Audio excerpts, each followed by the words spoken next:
Hello everyone. So today's our question is to explain the various types of unemployment in India, and second part, critically examine the unemployment policy in India. First, we will look at the first part of the question, that is the various types of unemployment in India. So the first type of unemployment is cyclical unemployment, or you can say cyclic unemployment. It is the basically it is basically based on the economics ups and downs. I hope I am clear to you all. ये unemployment base करती है, ये unemployment तब arise होती है जब there is a ups and downs in economy. It is short term, where there is boom there is recession, and vice versa. When economy goes into recession, total output falls and unemployment rate also falls. Another type of unemployment is frictional unemployment. Frictional unemployment results if voluntary employment transitions within an economy. This occurs naturally even in a growing stable economy.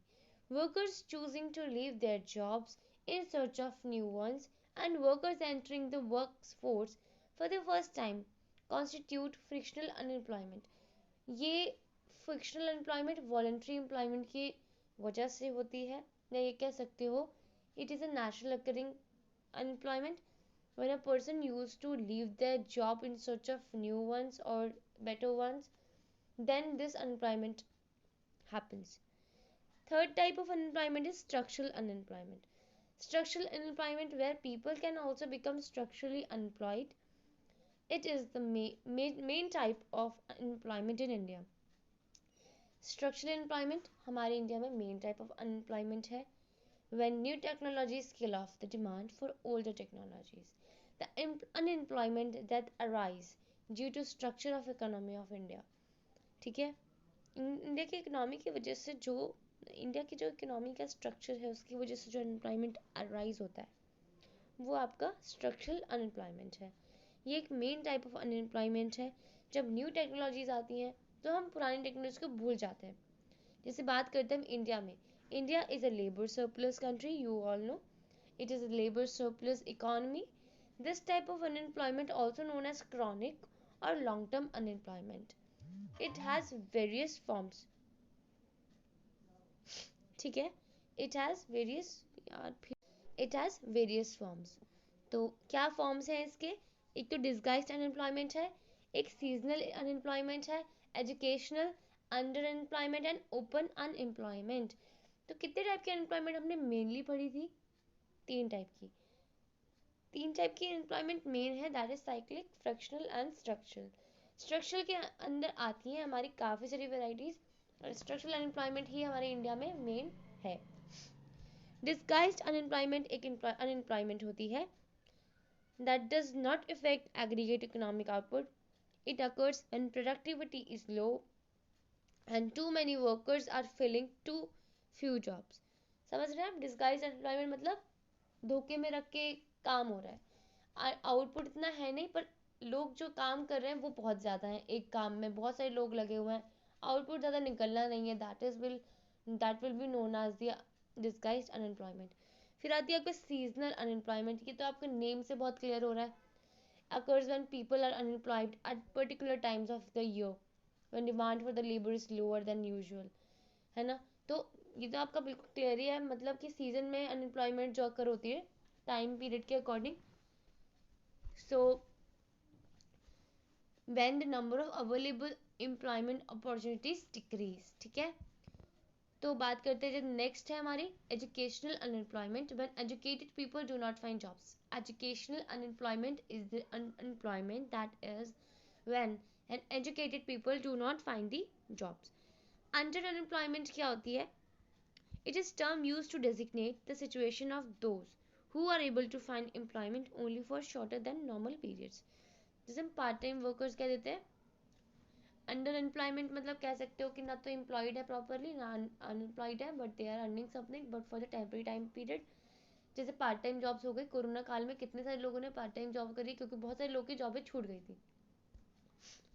और आज भी जो है students है part time job करते हैं, तो that will comes under the under unemployment, ठीक है।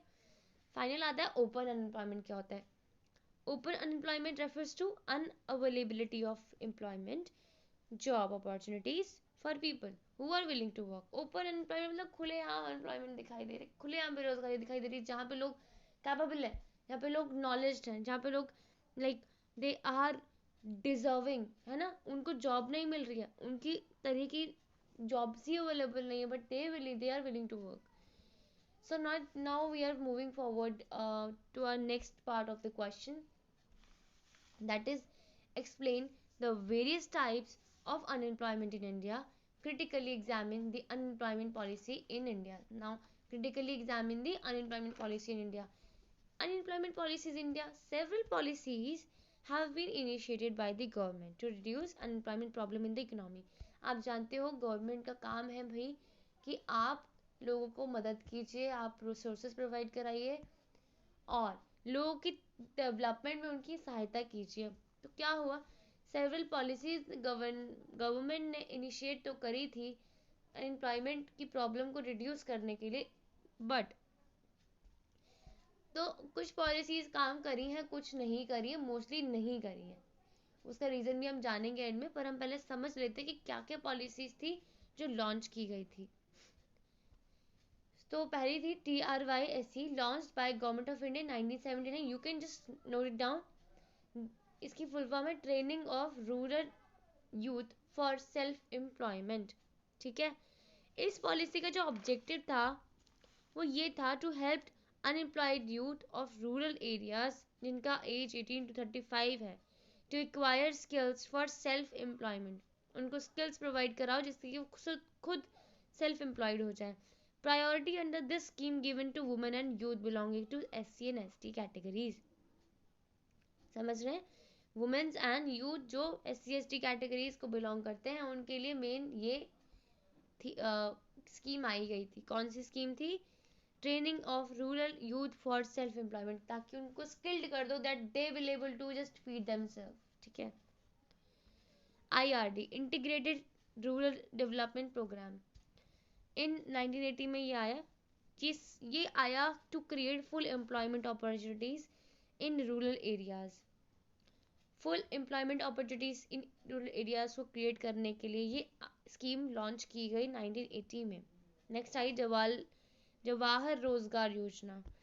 अप्रैल में स्टार्ट हुई 1989 में.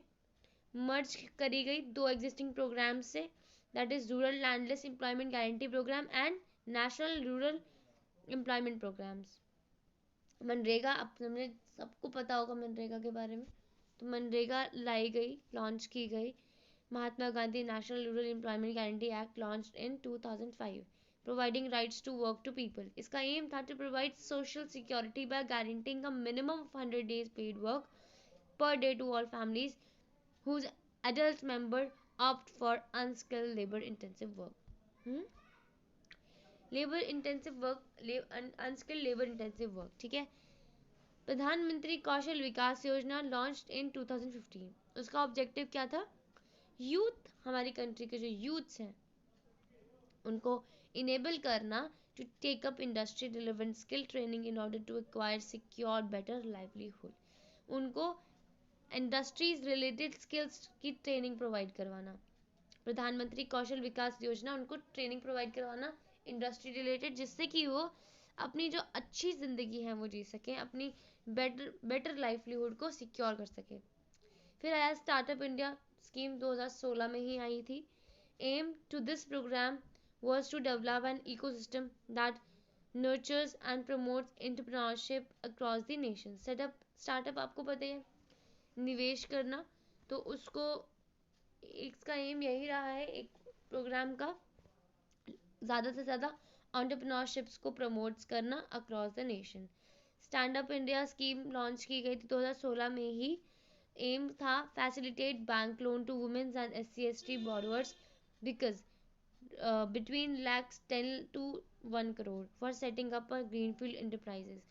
तो ये जो स्टैंड अप इंडिया स्कीम थी वो SC ST वुमेन्स के लिए थी, ताकि उनको बैंक लोन प्रोवाइड किया जाएगा ताकि वो जो है अपना एक एंटरप्राइज ये तो सेटअप कर सकें कितने तक का लोन? 10 लाख से 1 करोड़ तक का। नेक्स्ट आता है हमारा NSDM, national skill development mission. तो ये आया था आपको नवंबर 2014 में, to drive the skill India agenda. क्या एजेंडा था? Skill India in mission mode in order to converge the existing skill learning initiatives and combine skills and quality of skilling efforts with speed।